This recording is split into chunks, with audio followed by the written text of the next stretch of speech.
숙녀분의 옷장을 한번 지금 보고 싶은데 네. 볼 수 있나요? 아, 아까 제가 옷을 되게 많이 샀다고 했잖아요. 진땀이 나네요. 네. 뭐 말한 거를 보여드려야 되니까 한번 네.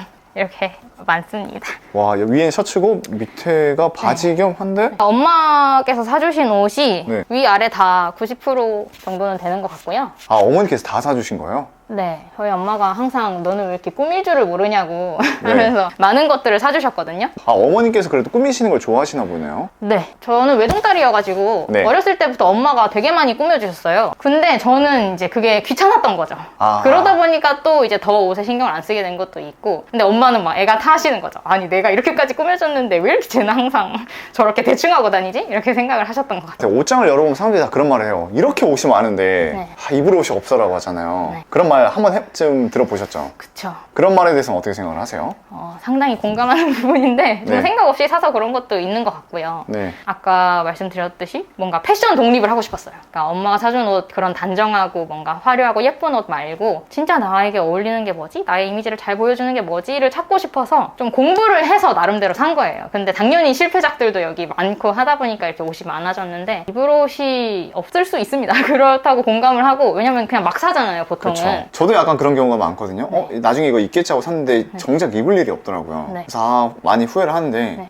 왜 그렇다고 생각하세요? 본인의 경험담을 비춰봤을 땐? 그런 거는 있는 것 같아요. 내가 원하는 게 있었는데 비슷한 거를 찾았다고 생각했는데 막상 입어보니까 잘 안 맞는 경우가 있고, 또 집에 있는 옷이 뭔지를 잘 인지를 안 하고 딱 그 특정 아이템을 그 모델이 입은 걸 보고 보통 사잖아요. 요즘은 또 패션 플랫폼 같은 것들이 잘 돼 있어서 모델들이 얼마나 예쁘게 코디를 하고 나와요. 그러면 이제 그걸 보고 샀는데 나는 그 핏이 아니야. 그러니까 현실 인지를 정확히 안 하고 내가 가지고 있는 걸 정확히 안 보고 네. 그냥 무분별하게 사다가 보면 그럴 수도 있겠네요, 진짜. 여기가 이제 본인의 침실이잖아요. 네. 혼자 쓰는 거 침대치고는 되게 큰 침대를 네. 고르신 것 같은데 왜 이렇게까지 큰 침대를 하신 거예요? 저는 집순이여가지고 네. 그냥 넓은 침대를 쓰는 게 좋잖아요. 네. 뭐든지 넓으면 좋다. 뭐든지 크면 좋고 넓으면 좋다라는 생각이 저는 있기 때문에. 좁은 데서 자취를 하다가 이렇게 넓은 집에 와서 보니까 네. 네. 확실히 그 차이가 많이 나나요? 많이 나요. 어떤 점에서요? 저는 사람이 시각에 되게 취약한 존재라고 생각을 하는데, 제가 부산에 오피스텔 살았을 때는 식탁이 없었어요. 식탁 놓을 공간도 없었고 그냥 이제 조그맣게 식탁 펼쳐놓고 뭔가를 하고 이런 정도가 다였는데, 확실히 내 눈앞에 바로 벽이 있는 것과 조금 공간이 있는 상태에서 저기에 벽이 있는 게 시선을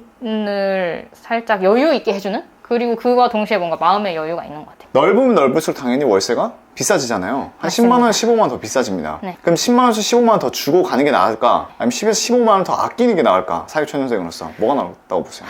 이게 어떤 게 낫다라고 말씀드리기가 어려운 부분인데, 제 경험에 비추어서 말씀드려보면 이게 사람은 무조건 저는 시야를 넓히는 게 좋다고 생각하거든요. 내가 당장에 10만 원, 15만 원을 아끼는 거 되게 중요하고 좋은 일이고 훌륭한 일이라고 생각하는데, 그래도 넓은 집에도 한번 살아보면 왜 넓은 집이 좋은지, 또 내가 여기에 살면서 어떤 것들을 해나가야 되는지를 생각을 하게 되고, 또 주변에 인프라가 좋은 곳에 살면 이래서 이런 곳에 사는구나 라는 걸 경험할 수 있다고 생각해요. 그래서 한 달에 뭐 10만 원이라고 친다면 1년에 120 정도로 더 내는 셈이고, 2년 계약을 한다고 치면 240만 원 정도로 더 내는 셈인데, 카페 가고 커피 마시고 이런 돈을 아껴서 교통비도 좀 아껴서 그렇게 할 수 있다면 해볼만 하다고 생각합니다. 저는 좀 제 스스로를 그렇게 가치를 높이면서 살아야 된다, 성장을 해야 된다라는 생각이 기본적으로 깔려 있어서 그런 거고, 오늘을 행복하게 사는 분들은 되게 멋있다고 생각해요. 그러니까 좁은 집에 살아도, 또는 뭐 그냥 내가 미래에 모아둔 돈이 많지 않을 것으로 기대돼도 오늘 내가 행복하다 그렇게 느끼는 분들도 리스펙합니다. 삶에는 정답은 없으니까요. 네.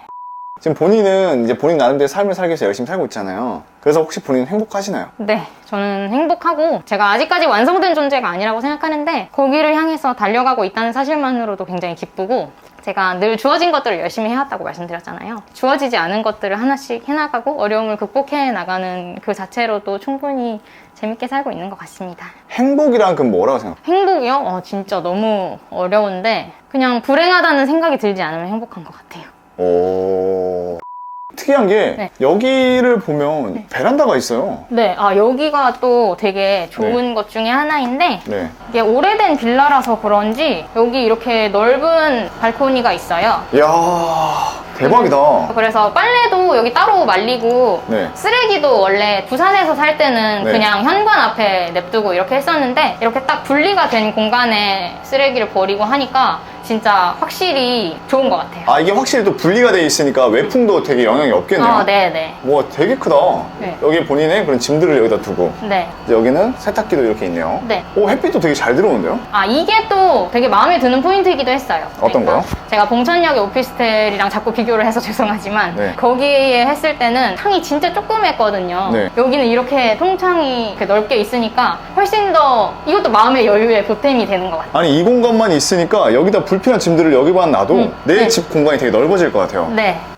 지금 이렇게 이제 선생님의 70만 원대 원룸을 이렇게 보았는데 네. 아까 제가 부담되지 않냐고 물어봤을 때 그래도 본인이 가지고 있는 부동산에서 월세가 들어와서 부담되지 않는다 이런 말씀 하셨잖아요. 네네. 부동산을 보유하고 계신 게 있으신 건가요? 지금 저는 인천에 실거주 목적으로 사뒀던 아파트가 한 채가 있고 네. 나홀로 아파트 작은 소형 평수고요. 지방에 제 고향에 그 빌라 한 채가 있습니다. 제가 예전에는 소형 아파트가 있었는데 그거는 매도를 하고 다시 월세를 받기 위해서 빌라를 구매를 했어요. 고향에 있는 거는 저희 어머니께서 계약서를 갖고 계시고 요거는 이제 인천에 있는 집에 대한 계약서입니다. 전세를 끼고 샀어요.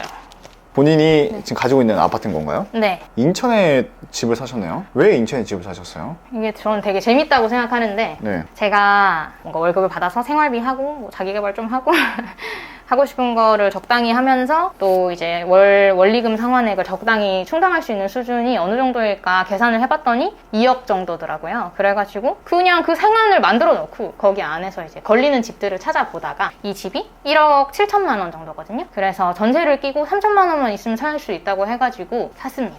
내가 감당할 수 있는 선이 2억이라고 하셨잖아요. 네. 그런데 작년, 재작년, 막 3년 전까지만 해도 유튜브에서 영끌해라. 본인이 끄집어 올 수 있는 모든 걸 다 끄집어 와서 사라. 그리고 이왕 살 수 있는 거 더 상급지를 사라. 이렇게 했는데 네. 본인은 본인의 한계치를 그냥 그어버리고 좀 안정적으로 리스크 테이킹을 했던 것 같거든요. 왜 네. 그렇게 하셨던 거예요? 왜냐면 대기업 다니시고 하면 신용대출도 더 잘 나올 텐데. 그냥 항상 대비는 어느 정도 해야 된다고 생각하거든요. 그러니까 영끌이 문제가 됐을 때는 심각한 문제가 되고 그게 아니면 당연히 운이 좋게도 잘 흘러가는 건데 제가 이미 집을 샀을 때도 조금 집값이 고점이다라는 이야기가 나오기 이제 시작했을 무렵이에요. 그래서 금리가 앞으로 어떻게 될 거고 막 이런 얘기도 막 나오고 있었고 그런 상황에서 그냥 제가 어느 정도의 버퍼를 두고 내가 할 수 있는 최선을 찾은 거죠. 그러니까 한계를 그었다기보다는 무리하지는 않고 싶었어요. 내가 나중에 금리가 더 올라가면은 그래도 제가 할 수 있는 수준은 정확히 정해져 있다라고 생각을 했어요. 근데 1억 7천이면 네. 되게 싼 아파트잖아요. 네. 그럼 나중에 시세가 안 올라갈 수도 있는데 괜찮으세요? 그때 샀을 때가 본격적으로 오르기 직전이었어요. 그때로부터 지금 조금 오르긴 했는데 사실 그런 걸 떠나서 그냥 내가 진짜 무서운 상황이 뭐지? 를 생각을 해봤어요. 내가 집이 없는데 집값이 계속 올라가는 상황이 제일 무섭겠다. 그러니까 내가 어차피 감당 가능한 수준에서 산다면 집값이 떨어지면 그냥 들어가서 살면 되고 또 떨어지면 내 집만 떨어지는 게 아니라 내가 가고 싶은 좋은 집은 훨씬 더 싸질 테니까 집을 사두면 일단 기회가 있고 마음의 안정을 찾을 수 있겠다라고 생각이 들어서 샀습니다. 그럼 이게 그 본인의 첫 집인 건가요? 사실 그거보다 이제 조금 더 작은 연습이 있었는데 저희가 고향에 제가 부산이고 고향이 경주다 보니까 거기는 왔다 갔다 하기 되게 쉽거든요. 그래서 진짜 날씨가 좋은 날이었는데 뭐 고민이 되는 거예요. 내가 계산해보니까 30년 모아도 집 마련 못하겠다. 어떡하지? 그래서 월세로도 좀 받아보면 어떨까라는 생각을 하고 있었는데 어머니랑 그래서 얘기를 하다가 그러면은 우리 집 근처에 소형 평수 조금 괜찮은 거 있더라. 한번 같이 봐볼래? 해가지고 가서 봤더니 진짜로 6천만 원대에 괜찮은 집이 있는 거예요. 18평. 그래서 너무 좋다 해가지고 계약을 하고 월세를 세팅을 해가지고 받았죠. 월세가 35만 원씩 들어오는 건가요? 네. 근데 지금은 그거는 매도를 한 상태고요. 이제 제가 조금 더 적은 금액으로 월세를 받자라고 해가지고 빌라를 또 하나 매입을 해가지고 월세를 받고 있습니다. 그럼 지금 보유하고 계신 게 두 채 정도 되네요. 네. 근데 왜 이렇게 부동산에 관심을 가지게 되신 거예요? 그거는 저희 엄마의 영향이 되게 커요. 저희 집에 들어오는 수입이 일정치 않았었거든요. 아버지께서 직업이 없으실 때도 되게 많았고 그래서 저는 어릴 때 뭐 아빠가 집에 있으면 되게 좋았는데 학교에 가니까 아빠가 집에 있는 건 이상한 일인 것처럼 이렇게 얘기를 하더라고요. 그래서 그게 아빠가 수입이 없는 거구나 라는 걸 그때 알게 됐고 그런 상황이 종종 있었기 때문에 저희 엄마가 되게 힘들어 하셨어요. 그랬는데 주부로서 살다가 그래서 엄마가 이제 계산을 좀 해보니까 그때는 주부들도 직업이 없어도 대출을 해줬을 때래요. 그래가지고 대출을 조금 받아서 2천만 원짜리 집을 사가지고 월세를 좀 꾸준히 받으시다가 나중에 4천만 원에 매각을 하시고 이런 것들을 봤어요. 그러니까 저희 어머니께서 돈이 별로 없으셔서 사실 공격적으로는 못 하셨지만 그런 모습들을 보여주시면서 저한테 내 집 마련은 꼭 해야 돼. 엄마가 이렇게 수입이 없지만 안정적으로 살 수 있는 이유가 뭔지 알아? 이 집이 우리 집이기 때문이야. 그렇게 얘기를 하시면서 이제 어떤 것들을 공부를 해두면 좋겠다. 그러니까 네가 부동산 투자를 하라는 말을 하진 않으셨는데 내 집 마련은 꼭 했으면 좋겠다. 네가 좋은 집에서 살아서 힘들지 않게 열심히 잘 살 수 있도록 행복하게 살 수 있도록 만들어 나갔으면 좋겠다. 이렇게 가르쳐 주셔서 저는 재무적인 목표라고 한다면 내 집 마련이 그래서 1순위였던 것 같아요. 자, 이렇게 어머니에 대해서 얘기하셨잖아요. 네. 이제 지금 갑자기 궁금한 건데 네. 본인은 결혼에 대해서는 어떻게 생각을 하세요? 할 수도 있고 안 할 수도 있지만 제가 경제적인 것들을 꾸미려 나가고 제 인생을 설계하는 거는 결혼과 무관하게 흘러간다 정도? 결혼을 그래도 생각은 있으신 건가요? 네, 지금 만나는 남자친구랑 사귄 지가 8년 정도 돼가지고 결혼을 하면은 이분과 하겠죠? 만약 본인이 결혼을 하면 이제 자녀를 낳고 부모가 되잖아요. 어떤 부모가 되고 싶으세요? 부모가 될 수 있을까 고민이 많이 돼요. 저는 말씀드렸다시피 엄마랑의 그런 잠깐만요. 그러니까 하여튼 엄마처럼 좋은 엄마가 될 자신이 아직까지 없어가지고 네. 낳을 수 있을지는 모르겠는데 만약에 제가 부모가 된다면 저희 엄마처럼 이렇게 늘 잘 해주시고 좋은 지혜들을 잘 물려주는 그런 엄마가 되고 싶습니다. 근데 여기서 궁금한 게 있습니다. 지금 월세를 살고 계시잖아요. 네. 그리고 결국 내 집을 마련을 했어요. 네. 근데 갭 투자로 사신 거잖아요. 네, 네. 내가 아직 살고 있는 게 아니기 때문에 네. 어찌 보면 내가 또 사는 집은 아니에요. 네. 근데 그게 생긴 거와 안 생긴 거의 차이가 있었나요? 이거는 진짜 차이가 엄청 커요. 제가 되게 불안했어요. 조급하고 내가 왜 이렇게 돼 있는 게 없지? 내 나름대로 열심히 살았는데? 그렇게 생각을 하고 달려왔는데 그 불안한 마음을 채워주는 게 전 2가지가 있었다고 생각을 하는데 하나가 제가 글을 쓰기 시작했던 거고 나머지 하나가 집을 마련을 한 거였다고 생각을 하거든요. 그래도 나에게 뭔가 뒷배가 있다는 느낌? 그런 생각이 들어서 내가 언제든지 거기에 들어가서 살 수도 있고 이 집이 나에게 부담되는 수준도 아니고 그렇기 때문에 굉장히 안정감이 들었어요. 그럼 본인이 아까 그 집을 사기 위해서 노력했던 게 내가 내 돈으로 살 수 있는 가장 베스트가 뭔지를 이렇게 보셨댔잖아요. 네. 근데 그게 맞지만 네. 아시겠지만 사람이라면 나도 서울에 집을 가지고 싶고 직장 네. 가까운 데 가지고 싶고 이왕 살 거면 신축이고 좋은 데 살고 싶다 그런 생각이 들잖아요. 그쵸. 그런 거는 아예 생각이 안 드셨나요? 아예 생각이 안 든 건 아니죠. 당연히 좋은 집에 살고 싶은 마음은 누구나 똑같고 그런 것 같아요. 사람들이 뭐 어디가 더 오를까요? 어디를 봐야 할까요? 이렇게 물어보지만